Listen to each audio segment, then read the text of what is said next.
So I understand the struggle of trying to grade pennies. Is it brown, brown, red? That's confusing for a lot of people. Copper is very reactive.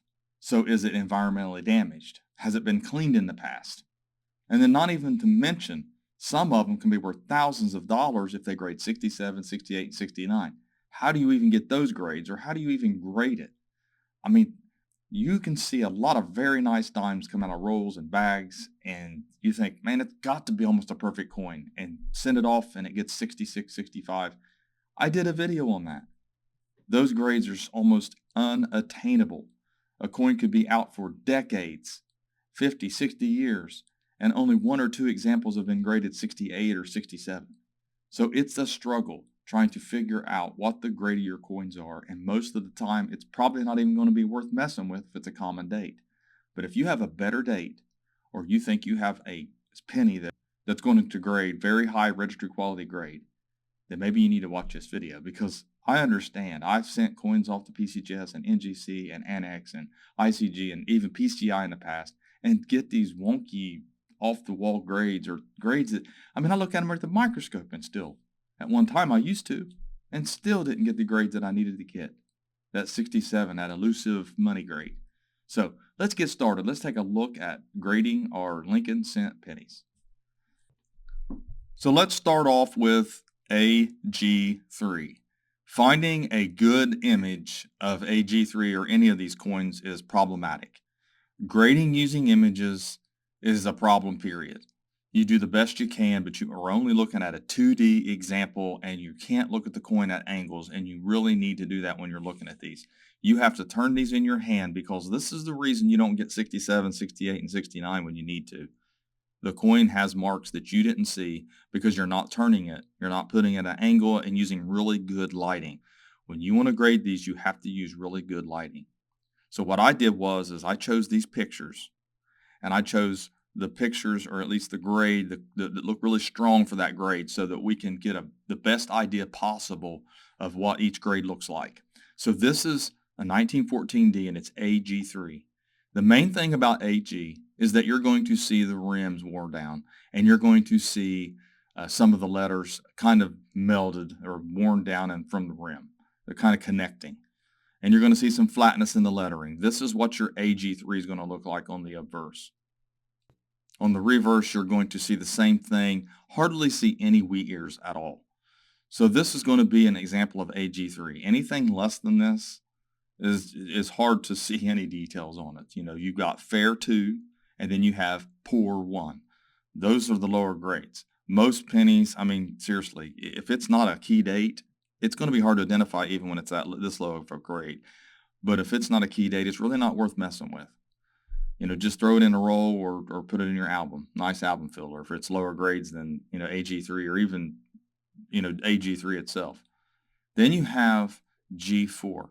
You're starting to see more of the rim, more of the details, but this is basically a G4 coin. You see these a lot. This is what most teen cents look like, and even some of the 20s. You'll see on the reverse, you're hardly seeing any lines in the wheat stalks, but you can see a little bit, but you've got a lot of lettering that is missing. This is the thing. When you're looking at this is a higher relief than this and the lettering. So you're going to see weaknesses struck on the reverse side that's going to wear quicker and make it look like a lower grade than the obverse. That's just because of the relief, the design. That's the reason for that, the depth of the actual die cavity. This is G6. Again, it doesn't look a whole lot different, or may even look a little bit worse because we're looking straight on, than a G4. You'll see this a lot because grades get mixed up. Sometimes maybe labels are messed up. Sometimes they're grading the reverse as well, not just the obverse, because you've got 3 sides to a coin. You've got the rim, you have the reverse, and the obverse, so you have to know that. So there's more lines and more details in the wheat stalks. There's more details on the reverse. That is why a coin like this received G6, even though the obverse looks more G4. That's how it works. So you kind of go with the average of the obverse and the reverse, okay? Very good 8. Here is where I start to look at hair details. you're going to start seeing more hair details as you get into the higher grades here. And the very good 8, and then here's the reverse of it. See the details in the wheat sense, the actual letters is stronger. Even though you have some issues up in here, it's still a decent coin. Probably, to me, I would almost question whether it was environmentally damaged, because this coin has reacted in some way, has something on it, has some issues on the rim. But they gave it a VG8. All of these coins were graded by PCGS or NGC, most of them by PCGS. I picked those coins for a reason. I picked those grading company for a reason. These aren't just me guessing, is what I'm trying to get at. So anyway, this is a very good 10. As you can see, a very nice coin. This is what you'd call chocolate brown, very normal looking. Here's the reverse. You can see the details. It's starting to become a really nice looking coin. You know, you can start seeing the details, and like I tell people before, your 1909S, it's got the same S that they used on the 12S Liberty V nickel. It'll have a little dot up here inside the opening, top opening. Here's the reverse. Like I said, it's just a nice coin. And then you have fine 12. You're starting to see more hair, more curls here in the hair, or more waves in the hair, the ear hole and things like that. You're starting to see those details. It does have a mark right here. And here's the reverse. Got a little bit of a woody look to it, a little improper alloy mixture. No big deal, doesn't add much to it. It has to be really obvious to dramatic to add value. Then we have a fine 15. Again, more hair detail. You're starting to get a little more of a luster to the coin. Not all of them will, but it's just different coins. Sometimes coins you can wipe them on a t-shirt. You won't hurt the coin, but you'll make it look too shiny for the grade. You don't want to do that because it looks kind of out, kind of makes it stand out too much. Look at the wheat design details. It's really nice looking coin here. Then we have very fine 20. And as you're watching these, you can pause this video, compare your coin, because you're looking at a huge size here. This is several times the size of a regular cent. And here's the reverse of a very fine 20. As you can see, the details just start getting more and more each time. The hair detail. Very fine 25 and very fine 20, there's not going to be a whole lot of difference. Sometimes very fine 20s will look very fine 20 and vice versa. You'll see that a lot. It's just the way it works. These are all, you got graders looking at the coin, and I thought the very fine 20 better than this very fine 25. You'll see that a lot. And here's a very fine 30. Doesn't look a whole lot different than your very fine 25. You know, the very fine encompasses 20 all the way up to 39, and we only use, 4 of the grades. That's it, just 4 of them. So you got very fine 20, 25, 30, and 35. All the points in between, any of these could be in between any of those points, any of those transitions. This is a very fine 35. Nice looking coin. More hair details. Just pay attention to the hair details when you start getting up into the fine grades and the very fine grades. Here's the reverse of the very fine 35. Now we're at extra fine 40. It doesn't look better because the image is bad. It's not that it's a lower grade, it's just you can see the flatness up here, but that means it's more hair detail is there. And here's the reverse. Now we're going to go to extra fine 45. And like I said, some of those coins, images will make coins look better. That's why you can't really grade using images. It'll throw you off. But you've got more cheekbone, and in extra fine, you're going to start seeing the cheekbone, AU50 even more, the jawline, the beard, things like that. You're going to start seeing more of the waves in the hair. Very important to look at that. It's going to be more of an averse thing because the reverse is such a lower relief that you've got enough details in very fine, and it's not going to make a much difference from very fine to extra fine on the reverse.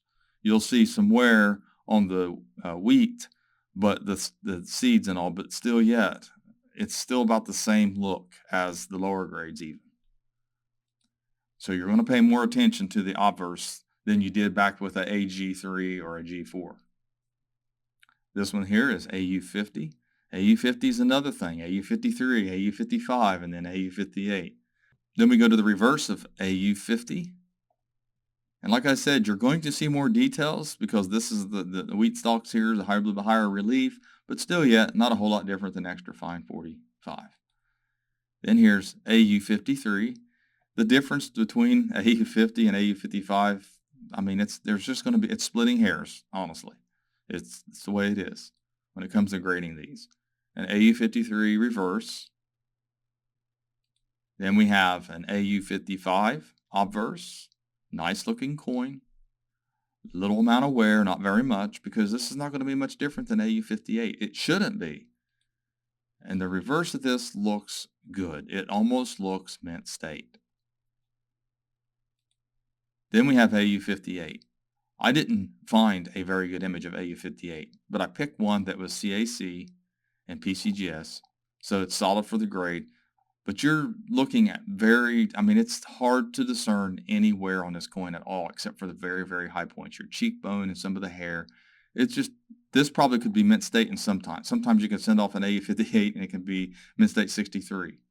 And that's the difference here. I didn't even try to go, and I've tried to find a 60 to compare. There's no way I can show you the difference between an AU58 and a 60 using the images that I found online. It's just too much splitting hairs. So I jumped to 63 for the next, and at least I can show you a 63 brown, and brown just means it looks like chocolate. It almost looks like chocolate. We're going to show you two different browns though, because they're not all the same and equal. You do have a little bit of red in here, but it's not enough to make it red-brown. Here's another example of a brown mint state 63. See, the patina is just a little different, and it's not the same chocolate that you would expect, but this is probably going to be more desirable because it's not as chocolate. I like the chocolate brown myself. I don't like this kind of brown. I don't like this patina particularly, but it's not a great image either. I'm sure it's a nice looking coin. I mean, it's a 14D, but it's not what I would want, what I would expect. Then you have red brown. This is 64 red brown. I kind of jumped a grade here to 64. It'll have enough red. Sometimes it's hard to discern what's red and what's brown. It's of an opinion. There are some that are really strong red browns, but the ones that are in between, it's very difficult to discern. Here's the reverse of the red brown 64. Then here is a 65 red. So this is what our red's going to look like. It can look orange. It can look a little more red. Most of them look kind of orange, especially when you're into the wheat cents. Alloy matters when you're looking at wheat cents. So anyways, 65 red. This is the reverse. Not the best image possible, but it's one of the best ones I could find. And then we have a 66 red. When you start getting into 66, that is not the most difficult grade to attain. Neither is 65, but you're looking at all these marks that you're typically not going to see straight on. So you have to hold it at an angle to make sure. Good luck taking your 66s and trying to get 67, because sometimes 67, these coins really jump in value. So it's very hard to get that. So this is 66 red. So you start getting into registry quality. Here's a 67 red. This is where you really start getting into the high grades for Lincoln wheat cents. You can see the coin has marks on it. It doesn't look any different than the 66. Here's a gouge here. So like I said, you're going to be lucky if you can get or swing a 67, even though it might look better than the 66. Here's the 67 red reverse. So I did a video on 67 and 68. I'll put a link in my description and a pinned comment for you guys to look at that, because it's very difficult to grade these coins, to try to get those grades. I mean, they're registry quality grades, the 67 is. It's a nice looking coin. It's well struck, but I mean, you can see the marks. Compare it to the 66. I mean, I can show you the 66 one more time.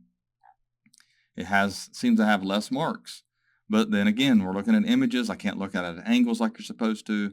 So it's very difficult to discern.